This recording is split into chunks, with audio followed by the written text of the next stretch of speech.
হয় সংবিধানৰ জয়, সংবিধানত আমি বিশ্বাস কৰোঁ। আৰু পৱেন খেৰা নামৰ ব্যক্তিজনেতো হেৰিহে পাইছে, কি কয় এইটো, জামিনহে পাইছে। অৱশ্যে জামিন পোৱাটোক তেওঁলোকে ইমান উদযাপন কেনেকৈ কৰিছে নাজানো। হয়তো তেওঁলোকৰ মূল মুৰব্বীয়েও মাটি বাৰী সংক্ৰান্তীয় নেশ্যনেল হেৰাল্ড নেকি, তেওঁলোকেতো গোটেই শীৰ্ষ নেতৃত্বৰ পৰা একেবাৰে এই খেৰা পৰ্যায়ৰ নেতৃবৃন্দলৈকে সকলোৱেতো জামিনতে ঘূৰি ফুৰিছে। গতিকে চব জামিন ইত্যাদিবিলাক সংবিধানৰ আওতাত থকা বস্তু, গতিকে আমি তাক শ্ৰদ্ধা জনাব লাগিব।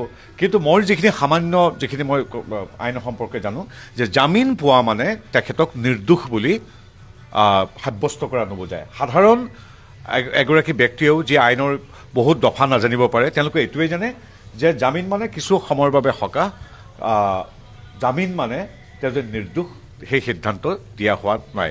আৰু যিবিলাক তেওঁলোকে কাম কৰিছে তাৰতো শাস্তি পাবই।